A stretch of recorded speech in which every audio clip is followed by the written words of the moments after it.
zhang, or 9 pieces. 1. Shi song, or grieving I make my plaint. Grieving I make my plaint, to give my sorrows rein, to vent my wrath and tell my pent-up thoughts. If what I say is not in honesty, I call on heaven above to testify. I bid the 5 lords to come and judge between us. I summon the 6 to appear with me in witness. The spirits of mountain and river I'll cause to support my suit, and Gao Yao shall hear my words and judge whether they are true. I served my prince with all of my devotion, yet I was cast out from the rest like an unwanted wind. I forgot to fawn and simper, I turned my back on the crowd, awaiting my prince in his wisdom to know the true from the false. For my words and my deeds followed one in the steps of the other, and that which I felt and that which I showed, between them there was no change. Who better can judge a man than the prince he serves? For to test him, he has not far to seek for proofs. My loyalty put my prince first and my own life after, and because of this I earned the crowd's enmity. I thought of my prince alone and of no other, and that too was a thing that the mob abhorred. But I see that to serve with all one's heart, careless of all things else, is a way that holds little promise that a man may be secure, and a reckless devotion to a prince, with no thought for any other, is a road whereby he may easily court disaster. There is no one who in his thoughts has been more loyal to his prince, forgetful of lowly rank and poverty. In serving my prince with an undivided heart, my mind was obsessed. I knew not the door to his favors. What crime was my loyalty that it should be thus punished? Sure, this was not the return that in my heart I looked for. I walked not with the rest, and when I fell, my fall gave cause to the crowd for merriment. I was charged with many crimes, I met with many a slander, caught in a mesh that I knew not how to untie. My feelings were stifled and could not find expression, for they screened me from my lord, that I might not explain myself. Heavy with sorrow, I waited irresolutely, but none cared to examine what lay within my heart. I could not collect my disordered words to present him. I wished to set forth my mind, but there was no way. If I left and retired into silence, then no one could ever know. And if I went in and shouted, still no one would hear my cries. I stood for a long time waiting, sore perplexed by the quandary, and my mind was vexed and troubled with many sorrows. Once I dreamt that I climbed up to the heavens, but when my soul had reached halfway, it could go no farther. I summoned the god of plague to interpret it for me. He said, "Your ambition aspires, but will find no helpers, and in the end you'll face peril alone, cut off from other men. You may think of none but your prince, but you should not rely on him. It is true that many tongues can make metal molten. Pure metal was I at first, and yet I have come to this pass. He that was burnt by broth will afterwards blow on pickles. Why, then, should I not alter my high intent?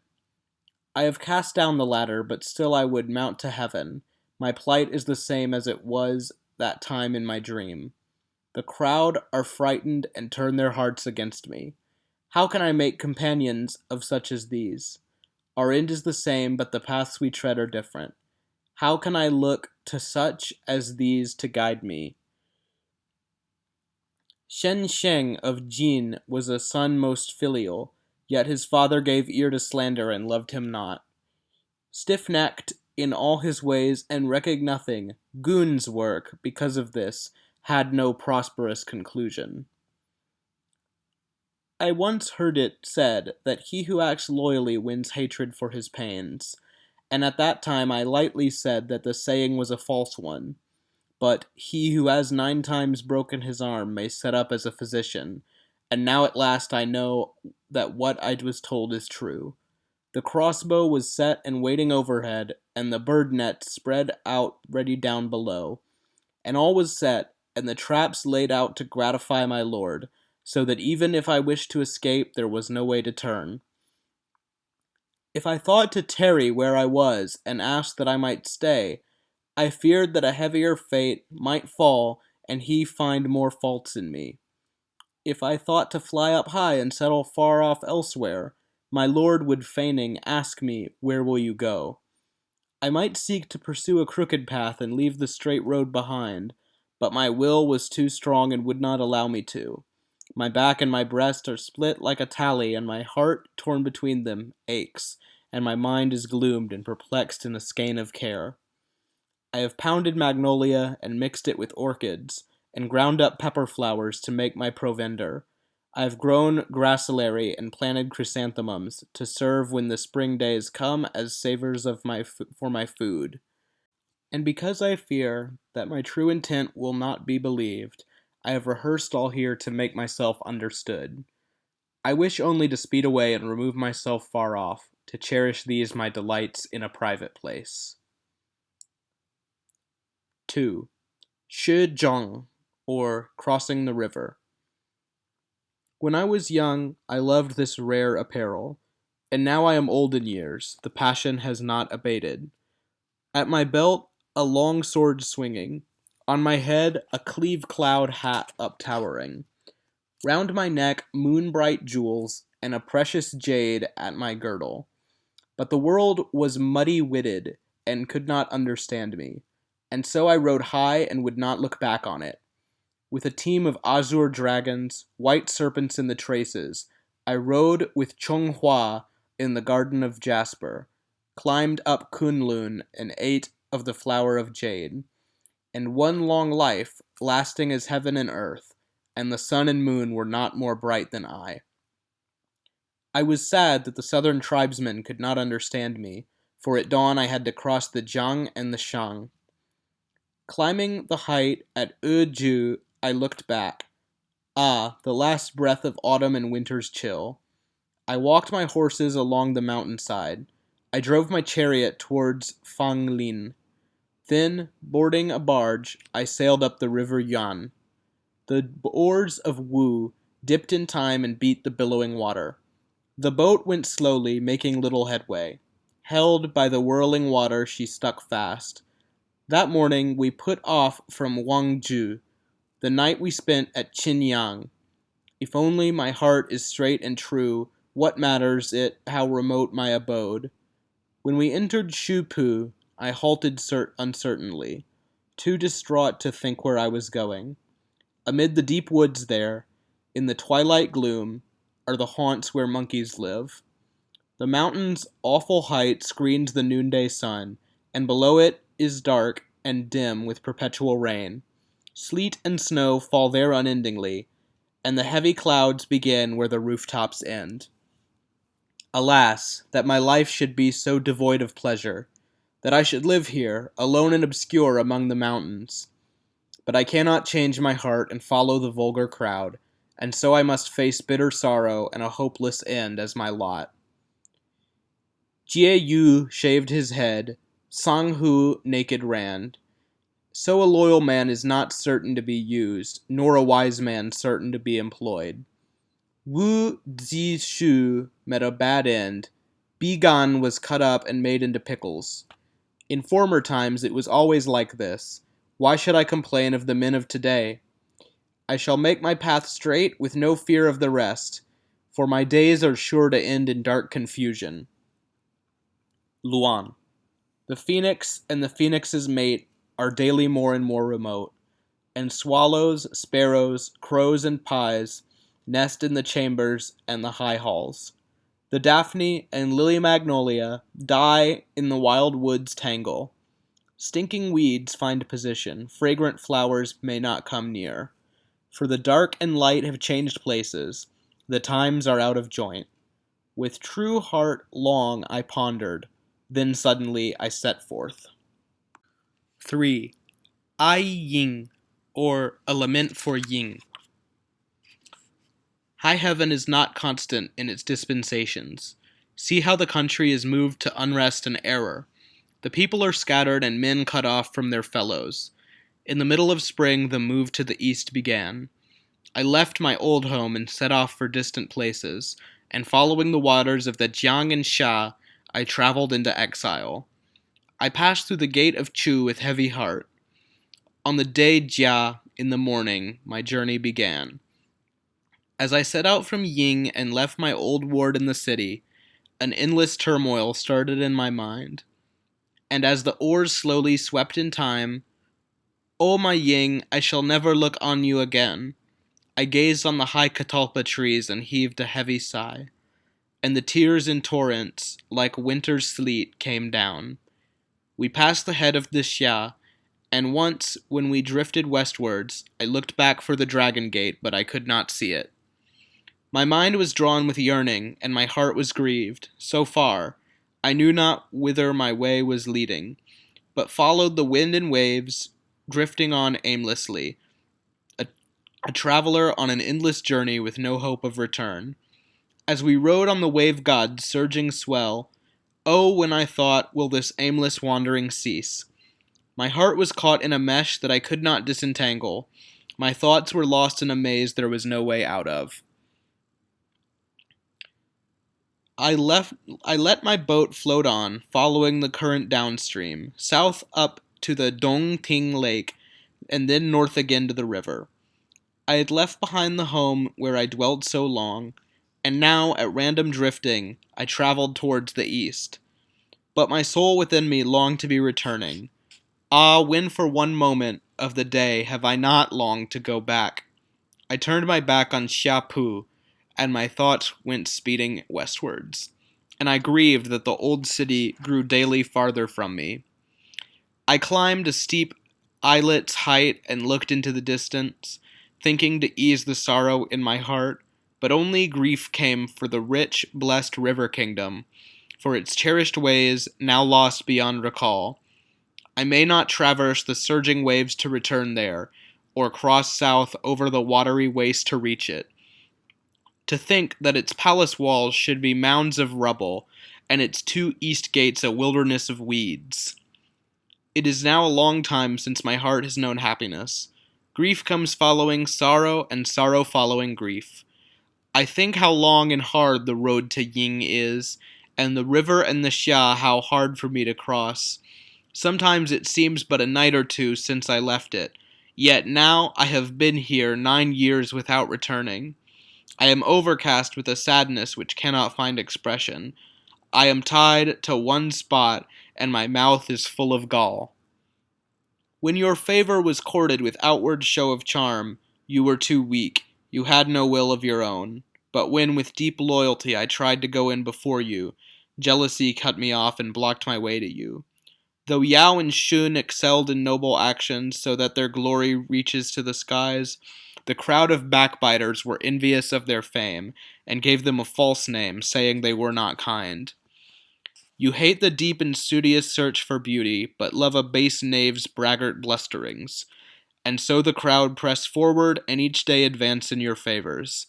And true beauty is forced far off, and retires to distant places. Luan. Long my eyes rove upon the distant gazing. I long but once to return, and when will that time be? The birds fly home to their old haunts where they came from, and the fox when he dies turns his head towards his earth. That I was cast off and banished was truly for no crime. By day and night I never can forget. 4. Chou Tzu, or the outpouring of sad thoughts. My heart is clouded over with melancholy thoughts. Long and alone I sigh, but the pain grows only greater. My thoughts are raveled in a skein that cannot be disentangled. And when it comes to the night, the time drags endlessly. Woe's me, how the autumn wind sets all the world a-scurrying. See how from every point swirling and rushing it goes.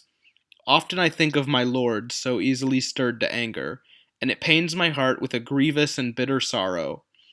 I would like to rise up and fly to him unbidden, but seeing how others have fared, I restrain myself, and instead I have set out my secret thoughts and put them into verse, and offer them up to lay before the fair one.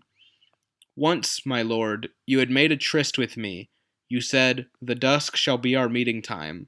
But when you had gone halfway, you turned back again, and instead of keeping tryst, you were of another mind. You vaunted your comeliness before me, you showed me all your fine array, but the words you told me you were not true to. Why, then, should you vent your anger on me? I wanted to wait on his leisure and explain myself to him, but my heart quaked fearfully and I did not dare. Sad and troubled, I thought to go in to him, but my heart was sore afflicted, and I held my peace for fear. When I unlocked these thoughts of mine and put them into words, the fragrant one feigned deafness and would not listen to them. My words were direct without fawning or flattery, and so sure enough the courtier crowd found me a stumbling block. That which I first set forth is there to see, plain and clear. How can it be that today you suddenly cannot remember? The words I offered you were a bitter medicine, but only because I would have you shine with a brighter beauty. I hoped that the 3 and the 5 would be your exemplars. I pointed to Peng Xian as the pattern of what I would be. There is no goal that cannot be attained by striving, and once attained, ours a fair fame that will not soon perish. For goodness is not a thing to be got from outside us, and fame not a thing we can fabricate from nothing. Who without works has ever been rewarded? Who without fruits ever reaped a harvest fair? Shao Ge. I unlocked my thoughts to set before the fair one, but neither night nor day would show me any discernment. He vaunted his comeliness before me, disdained my words, and would not hear them. Chang. There is a bird from the south country, come to settle north of the Han, most fair and rare and beautiful. Forlorn he sits in this foreign land, alone and cut off from the rest of the flock, with no one by to find him a mate. The way is so far that each day I remember less, and I wish to make my plaint, but I cannot, for none will hear. I gaze on the northern hills, and my tears come falling, look down on the flowing waters, and heave a dolorous sigh. I long for the early summer to bring me shorter nights. What dreary years the darkness now seems to me. Though the road to Ying is a far, far distant journey, many a time each night my soul goes speeding there, and because it does not know the twists and turns of the way there, it takes the moon and stars as guides to lead it southwards, thinking to fly straight there, but still it can never reach it, and flies distractedly, weaving this way and that. Why should my soul be so true and constant? The hearts of other men are not the same as my heart. My advocate was weak and my matchmaker unable, and so my lord still does not know the nature of my suit. Luan. In the long shallows the current races, flowing to meet the deeps of the river. There, with wild glances, I wander southwards, thinking to ease my heart a little. But the sheer cliffs, rising frowning and awful, forbid my hopes of returning homewards. Then resolution, with a rush returning, my steps unbidden lead me onwards. Uncertain, faltering and fearful, I halt and take my lodging at Beigu. Sorrow and rage confuse my looks. I long to speed south with the flowing waters. The sad sighs rack my soul, my spirit far is yearning. Distant the road, obscure the place, and no one to make my suit to. I tell my thoughts in song, thinking to ease my sorrow, but my melancholy finds no course. To whom can these words be uttered? 5. Huai Sha, or Embracing Sand. In the teeming late summer, when flowers and trees burgeon, my heart with endless sorrow laden, forth I went to the southern land. Eyes strain unseeing into the hazy gloom, where a great quiet and stillness reign.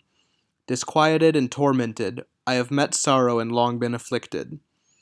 I soothed my feelings, sought my purposes, bowed to my wrongs and still restrained myself. Let others trim square to fit the round. I shall not cast the true measure away. To change his first intent and alter his course is a thing the noble man disdains. I made my marking clear. I set my mind on the incline. My former path I did not change. Inwardly, sound and of honest substance, in this the great man excels so richly. But when Cui the cunning is not carving, who can tell how true a line he cuts? When dark brocade is placed in the dark, the dim-eyed will say that it has no pattern. and when Li Lo peers to discern minutest things, the purblind think that he must be sightless. White is changed to black, the high cast down and the low made high. The phoenix languishes in a cage, while hens and ducks can gambol free. Jewels and stones are mixed together and in the same measure meted. The courtier crowd are low and vulgar fellows, they cannot understand the things I prize. Great was the weight I carried, heavy the burdens I bore. But I sank and stuck fast in the mire and could not get across. A jewel I wore in my bosom, a gem I clasped in my hand, but helpless, I knew no way whereby I could make them seen. The dogs of the village bark in chorus. They bark when they do not comprehend. Genius they condemn, and talent they suspect. Stupid and boorish that their manner is. Art and nature perfected lay within me hidden, but the crowd did not know of the rare gifts that were mine. Unused materials I had in rich store, yet no one knew the things that I possessed. I multiplied kindness, redoubled righteousness, care and probity I had in plenty. But it was not my lot to meet such as Chung Hua, so who could understand my behavior? It has always been so, this failure of a happy meeting, though I do not know what can be the reason. Tang and Yu lived a great while ago, too remote for me to long for. I must curb my rebelling pride and check my anger, restrain my heart and force myself to bow.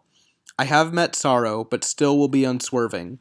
I wish my resolution to be an example. Along my road I will go, and in the north halt my journey. But the day is dusky and turns toward the evening. I will unlock my sorrow and ease my grief, and end it all in the great end. Luan. The mighty waters of the Yuan and Shang are with surging swell go rolling on their way. The road is long, through places dark and clear, a way far and forlorn. The nature I cherish in my bosom, the feelings I embrace, there are none to judge. For when Bo Le is dead and gone, how can the wonder horse go coursing? The lives of all men on the earth have each their ordained lot. Let my heart be calm and my mind at ease. Why should I be afraid? Yet still, in mounting sorrow and anguish, long I lament and sigh. For the world is muddy-witted, none can know me, the heart of man cannot be told. I know that death cannot be avoided, therefore I will not grudge its coming. To noble men, I here plainly declare that I will be numbered with such as you. 6. Se Mei Ren, or Thinking of a Fair One. Thinking of a fair one, I brush back my tears and long stand gazing. Sundered with friends from friends to plead for me, for the road is blocked, I can frame no message to send to him. And my burning wrongs in tumult are choked within and cannot find an outlet. Until the dawn I pour out my inner heart, but my will is thwarted and cannot reach its object. I thought to trust my words to the floating clouds to carry, but when I met Feng Long, he would not take them. I thought to send a message by the homing birds, but they flew so fast and high that I could not reach them. Blessed indeed was Gao Xin to meet the swallow that carried his gift for him. If I could, I would compromise and follow the current fashion, but I am ashamed to abase my mind and change from what I was. I will pass through the years alone and encounter sorrows, but my high-mettled heart I will never change. How can I tamely yield and end my days in quietness? How can I bring myself to change? I know that my former road holds no hope of advancement, but I will not alter my course. My chariot has overturned and my horses have fallen, yet still alone I cleave to this path different from all the rest. I harness the wonder horse, Qu Ji, and prepare to ride once more. Cao Fu holds the reins and drives for me, but he falters and dawdles and will not gallop forward. I shall stay a while and wait till the right time comes. I point to the western folds of Bo Zhong. The golden sunset shall be our trysting time. When springtime opens and brings forth the year, and the bright sun tarries longer in the sky, I shall unloose my heart's desire and yield to happiness. and following the river and the Xia, find solace for my sorrow. I have culled wild parsley in the woodland thickets, and gathered everlastings on the long island. But alas, it was not my lot to be born in the olden time. With whom can I enjoy these flowers that I have gathered? I have plucked knotgrass and herbs of various hue, and gathered already to twine a garland girdle. A girdle I weave of rich and rare profusion, but in the end it will fade and be rejected. I shall stay here a while and seek easement of my sadness by contemplating the Southmen's strange behavior. While they are happy, they conceal their gladness, but are always quick in choler, always impatient. Sweet odors and rich savors mingle in wild abundance. The flower and the fragrance come from within my breast.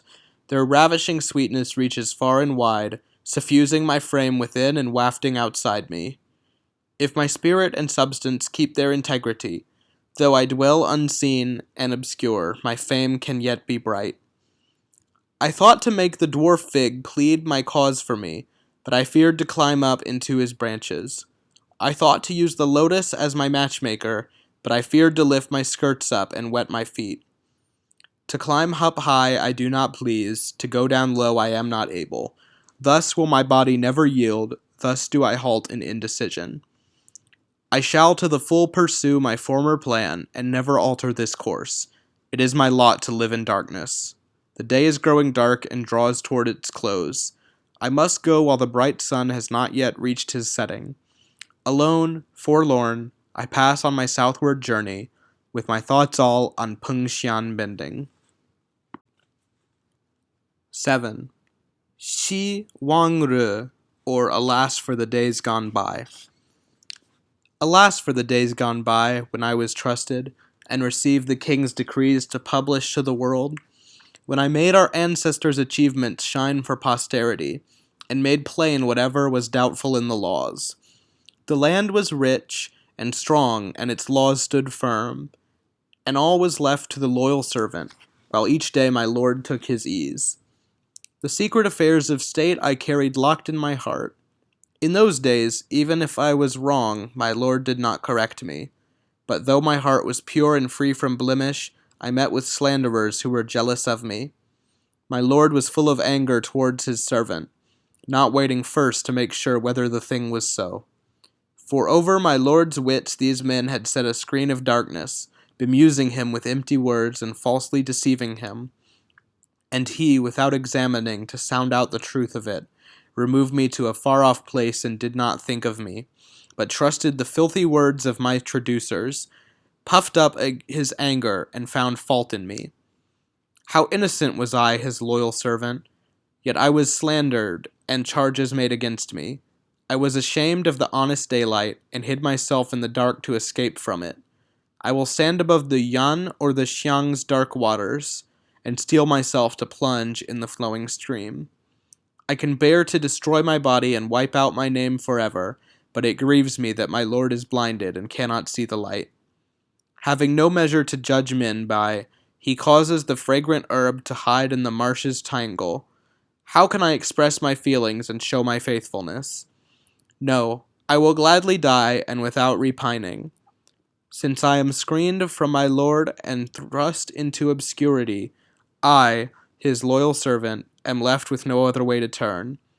I have heard it said that Bo Li Shi was a prisoner, and Yi Yin cooked in a kitchen. Lu Wang was a butcher at Zhaoge, and Ning Chi sang as he fed his ox.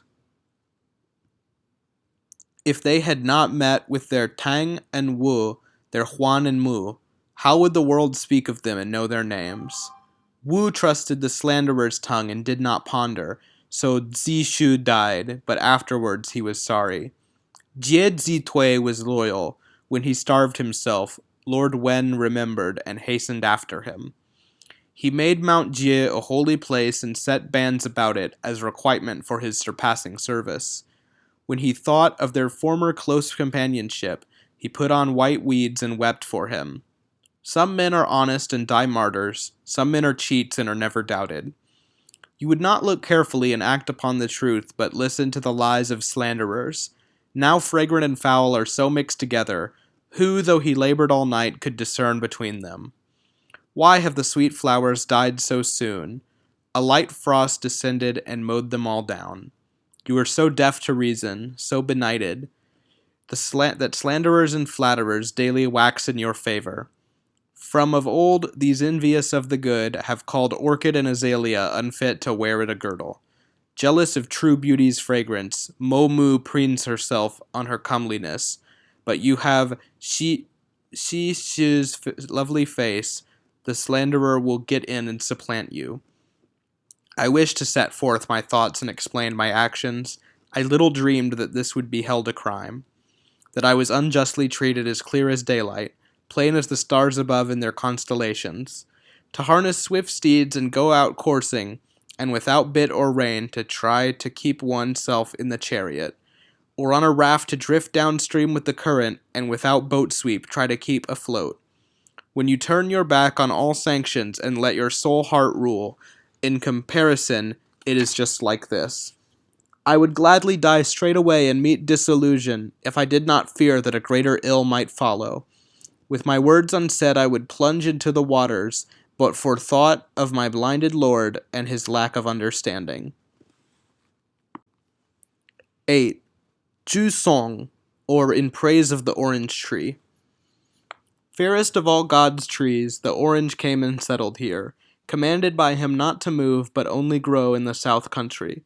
Deep-rooted, firm, and hard to shift, showing in this its singleness of purpose. Its leaves of green and pure white blossoms delight the eye of the beholder, and the thick branches and spines so sharp, and the fine round fruits, green ones with yellow intermingling to make a pattern of gleaming brightness. Pure white beneath the rich-hued surface, a parable of virtuous living. Its lusty growth to the gardener's art respondent, producing beauty without blemish. Oh, your young resolution has something different from the rest. Alone and unmoving you stand. How can one not admire you? Deep-rooted, hard to shift, truly you have no peer. Alert to this world's ways, and hold your ground unyielding against the vulgar tide. You have sealed your heart, you guard yourself with care, have never fallen into error. Holding a nature free from bias, impartial even as heaven and earth are. I would fade as you fade with the passing years and ever be your friend. Pure and apart and free from sin, and strong in the order of your ways. Though young in years, fit to be a teacher of men, in your acts like Bo Yi, I set you up as my model. 9. Bei Hui Feng, or Grieving at the Eddying Wind. Grieving at the eddying wind that shakes the orchid blossoms, my heart is sorely troubled, and within me sorrows.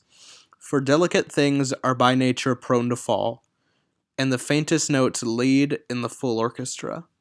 How noble were the thoughts conceived by Peng Xian, and his purpose so strong, and he ever mindful of it. Though a man can change his heart 10,000 times, how can he conceal it? And who by deceiving can succeed for long? Birds and beasts cry out, calling to the flock. When flowers crowd amidst dead halms, no fragrance comes from them. Fish by their thatch of scales are twirled apart, but the dragon hides in the dark his patterned brightness. Bitter and sweet herbs do not share the same field. Orchid and sweet flag bloom unseen in solitary sweetness. Only the good man's lasting beauty preserves its aspect unchanged through succeeding ages. Remote is the ideal that my thoughts aspire to. I would be as the clouds that wander above in freedom, but because there was that by which my high thoughts were shaken, I have written these songs to make my meaning clear. The good man nurses his thoughts in isolation, so pallia and pepper I pluck for my lonely dwelling, and sigh upon choking sigh I heave as I lie alone in my secret place and brood. The tears from my eyes and nose join in a sorry stream. Sleepless I lie with my thoughts until the dawn. All through the dreary watches of the long night I try to suppress this grief, but it will not go. Rising, I slowly wander forth, thinking the exercise might bring some solace, but a heavy sigh breaks from my sorrowing breast, and gasping sobs rise uncontrollable. I have twisted my longing thoughts to make a girdle, I have woven my bitter sorrow to make a stomach band.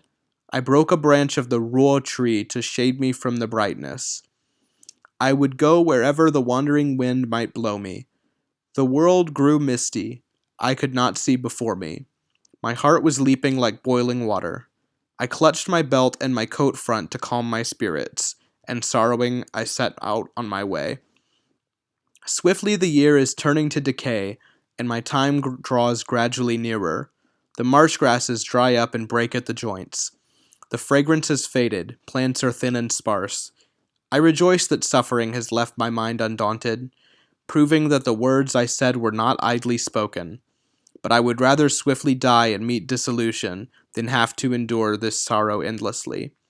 The orphan sobs and rubs his tears. The exile goes out and no more returns.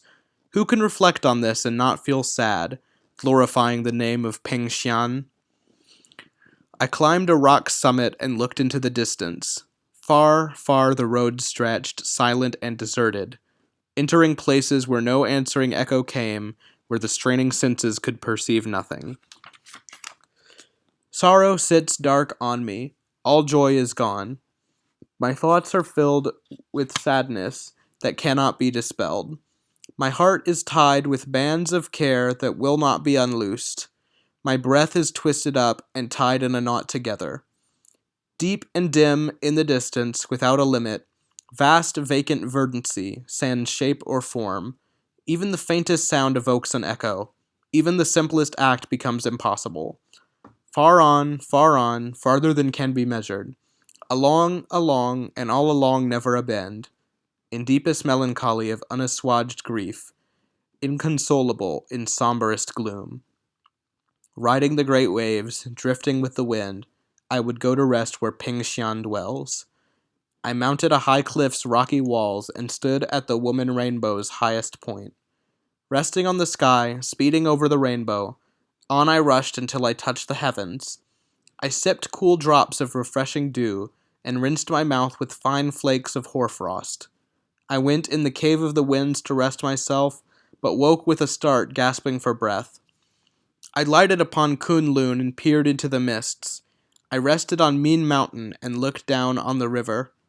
I quailed as the leaping waters crashed among the boulders. I listened to the shattering roar of the waves. Wild and tumultuous without order, vast and immense knowing no bounds, sometimes compressed and swollen without an outlet, sometimes racing uncurbed with nothing to check them, undulating, now upwards and now downwards, swirling and swaying, now left and now right, flowing in currents, now forwards and now backwards, dividing ebb and flow into equal periods. I watched the fiery vapors cloud on cloud ascending. I saw them where they condense in the dewy vapor of mist. I grieved when the frost and snow fell down together. I listened to the booming shock of the tidal waters.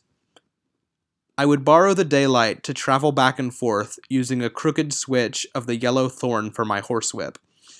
I sought out the places where Jie Zui Tui lived. I saw the haunts where Bo Yi spent his exile. My resolution was graven. I would not swerve from it. My heart was attuned to the measure and would not have it. I grieve for the high hopes of days gone by, and sorrow for those that are yet to come. I shall float down the river and the Huai until I enter the ocean and follow Zi Shu for my enjoyment. I shall gaze on the yellow river's islands and mourn at the place of Shen Tu's noble end. Repeatedly he rebuked his lord, but his lord would not listen. But what good did it do to clasp a great stone and drown?